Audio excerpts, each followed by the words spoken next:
Itaúsa anuncia 10 bilhões de proventos em 2024. Será que vale a pena investir na holding ou diretamente no Itaú?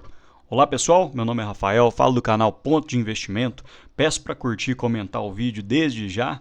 Inscreva-se também no canal. Vamos lá, sem enrolação. Aviso de sempre, conteúdo puramente educacional e informativo, não é recomendação de compra, não sigam cegamente a carteira de ninguém, você não sabe o preço que o influenciador comprou, que a outra pessoa comprou, a tese que ele tem, os ativos que ele tem. Então siga firme na sua estratégia, que no longo prazo não é só uma estratégia que é vencedora, mas várias. Então vamos lá, mostrar um pouco para você da holding Itaúsa, quais as empresas que ela detém no portfólio. 92,45% do valor de mercado da holding provém do Banco Itaú, 1% da Alpargatas, 1,37% da Dexco, 1,93% da CCR, 1,97% da Egea, 1,28% da NTS e 1,37% da Copa Energia. Ou seja, mais de 90% detém do Banco Itaú. Desde já gostaria de deixar uma reflexão para quem investe na Itaúsa, que é uma holding com várias empresas.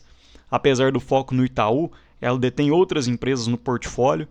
E vocês colocariam dinheiro apenas nessas empresas? Se não tivesse o Banco Itaú, vocês investiriam na Itaúsa? Isso é o que me pega nessa empresa. Por isso que eu ainda não gosto de investir nela. As três primeiras empresas, além do Itaú, elas são de capital aberto. Então perceba que a Alpargatas, nos últimos 12 meses, caiu 31%. Preço sobre lucro de 45, um dividend yield de 1,36, um ROI bem baixo de 2,68. A Dex com a variação de menos 30%, dividend yield de 0,94 e um ROI de 2,47, também muito baixo. E a CCR caiu 15% nos últimos 12 meses, um PL de 19, dividendo de 3,45 e um ROI de 9,18. Sempre gosto de mostrar com vocês rapidamente a composição acionária. O bloco de controle detém 33,5% das ações, Fundação Antônio e Helena Zereneyer, Instituição Nacional de Beneficência, 6,62%, ações em tesouraria, elas 0,03%, em torno de 60% em free float. Falando dos resultados de 2024, um lucro líquido de 14,8 bilhões, um aumento de 9,7 versus 2023, lucro líquido recorrente de 14,8 bi, um aumento de 21,5% versus 2023, um patrimônio líquido de 90,4 bi, aumento de 9%, porém em valor de mercado desceu 11% versus o final de 2023, 121 bi, muito por causa do derretimento das outras empresas além do Itaú. Um ROI recorrente de 17,4%, 1,7 pontos percentuais versus 2023, porém o ROI do Itaú encontra-se em 23,3%. Perceba, pessoal, que o ROI do Itaú ainda continua bem acima do ROI da Itaúsa. Achei essa imagem bem interessante, em que eles colocam que a Itaúsa supera os benchmarks. A Itaúsa, nos últimos 10 anos, cresceu 209,5%, ajustado por proventos. Porém, quando você olha a cotação em tela dos últimos 10 anos, cresceu apenas 39%. Então verifiquem, pessoal, a valorização da cota foi de 39%, porém a valorização com proventos foi de 209%, ou seja, 91% da valorização da Itaúsa proveio de proventos, de dividendos e JCP. Então, no longo prazo, existem vários estudos que a maior parte da valorização proverá de dividendos e proventos. Aqui eles falam sobre o desconto hold que sempre existiu e sempre vai ter. O valor de mercado do portfólio, o Itaú 116,6 bi, 9,6 bi das outras investidas, totalizando 126 bilhões. Porém, o valor de mercado da Itaúsa é de apenas 95,3 bilhões. Ou seja, um desconto de 24,5% da holding versus o Itaú. E aqui eles falam que não reflete o fim da ineficiência fiscal. Porém, eu acredito que esse desconto é justificável, o mercado não é bobo. Por que eu vou comprar uma holding com outras empresas se eu posso comprar diretamente o Itaú? Essa holding ela tem que ser muito redondinha, tem que valer a pena, tem que comprar boas empresas no longo prazo e particularmente eu preferiria investir diretamente no Itaú. A gente vai ver mais para frente que ela tem despesas, tem pessoal, tem manutenção. Então a função da holding é gerar valor para o acionista e não simplesmente comprar num preço menor do que o preço da ação. Pelo menos essa é a minha visão. Aqui o resultado recorrente das investidas. O Itaú, como sempre, carregando nas costas a Itaúsa. Aumento de 24% no lucro líquido. um ROI de 21,1%, que na verdade é maior ainda. Alpargatas, 158 milhões de lucro líquido versus um prejuízo no ano passado de 50 milhões. A Dexco, 199 milhões de lucro líquido, um decréscimo de 68%. CCR, 1,8 bi de lucro líquido, aumento de 26%. A Egea, 483 milhões, um decréscimo de 17% versus 2023. Copa Energia, 597 milhões, um aumento de 6%. E a NTS, 3,3 bi de lucro líquido, um aumento de 1%. Agora vamos à composição do lucro líquido recorrente. Quem compra a Itaúsa tem que estar de olho no Banco Itaú, porque 96,2% do lucro líquido proveio do Banco Itaú.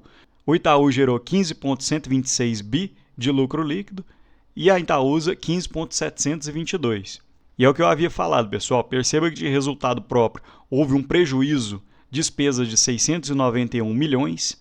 O resultado financeiro foi de 294 milhões de prejuízo, imposto de renda e contribuição sindical 44 milhões e o lucro líquido recorrente de 14,7 bi. Falando um pouco do resultado financeiro, em 2023 houve um prejuízo de 576 milhões, rentabilidade do caixa 26 milhões, despesas com juros 256 e para 2024 um prejuízo de 294 milhões. Houve a redução de 282 milhões, aproximadamente 50%. E desse resultado financeiro, o que levou a ele? A rentabilidade do caixa foi de 444 milhões, as despesas de juros 739 milhões e outros 1 milhão, totalizando um prejuízo de 294 milhões. Falando um pouco sobre a dívida, cronograma de amortização da Itaúsa bem tranquilo, 4 anos sem amortização do principal até 2028. Isso é positivo para quem está olhando proventos, porque quando você não tem que pagar despesas, ela não bate no seu lucro e a maioria das empresas distribui os dividendos baseado no lucro.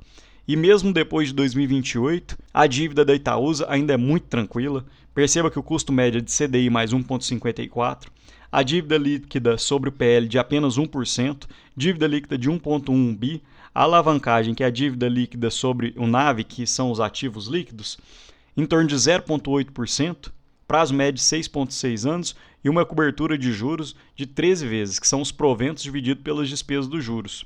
Falando um pouco do dividendo da Itaúsa, a gente percebe que de 2022 para 2024 houve um aumento nos dividendos de 6,8 para 10,8, o quinto maior dividend yield da série histórica.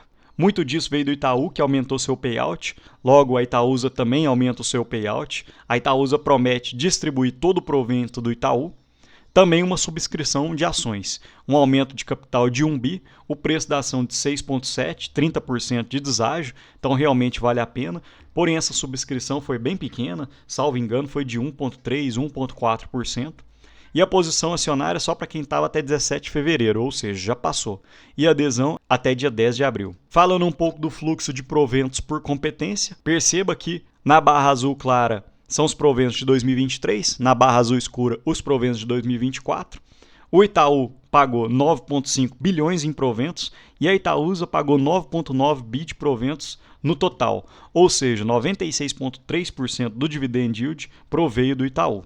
Trecho comparativo da minha planilha pessoal, percebam que o Banco Itaú está na primeira posição e a Itaúsa aqui em segundo lugar. Quando a gente olha o preço sobre valor patrimonial, o Itaú está um pouco mais caro, que é justamente pelo que a gente estava falando, que é o desconto holding. A holding tem um desconto justamente pelos riscos que ela corre a mais, por ela estar intermediando a negociação. Se ela não houvesse esse desconto, eu comprava direto o Banco Itaú, não precisava dela no meio do caminho. Preço sobre lucro do Itaú de 7,68, enquanto da Itaúsa encontra-se em 7. Com o lucro líquido projetado para 2025, o PL projetado do Itaú fica em 7,18, da Itaúsa em 6,61. Um desvio do PL médio de 25% para o Itaú e de 14% para a Itaúsa. E um dividend yield projetado para o Itaú de 9% e para a Itaúsa um pouco maior, de 9,84%.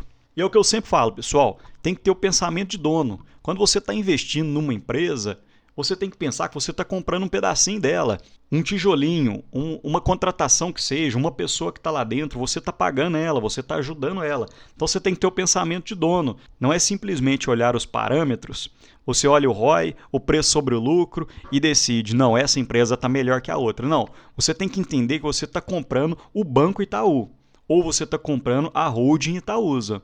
Por esse motivo, eu prefiro ficar afastado da Itaúsa. Eu prefiro mais o Banco Itaú, porque você entende que ele tem gerado muito valor para o acionista, tem feito boas escolhas. Perceba na comparação de rentabilidade. Nos últimos 10 anos, o Itaú entregou 486% e a Itaúsa 341%. É uma boa rentabilidade? Claro que é, porém foi abaixo do Banco Itaú, que é a maior composição acionária da Itaúsa. Olhando pelo comparativo, aparentemente a Itaúsa está mais barata, tem um preço sobre lucro menor, tem um P sobre VP também menor, o EV sobre EBIT do Itaú está melhor e o dividendo do Itaú também está um pouco abaixo. Porém, particularmente, eu não gosto muito da Itaúsa, o desconto não está tão atrativo assim para poder comprar ela e eu prefiro comprar diretamente o Banco Itaú, que você tem mais confiança, você sabe quem está na diretoria, você sabe o que vai fazer, porque das empresas do portfólio da Itaúsa, eu realmente só teria o Banco Itaú. As demais eu nem pensaria em colocar na minha carteira. Mas e você, pessoal? Quero saber de você. Comenta aqui abaixo. Eu estou errado, eu estou certo? O que você pensa sobre isso? No mais, é só isso mesmo. Deixo um bom dia para vocês e um abraço.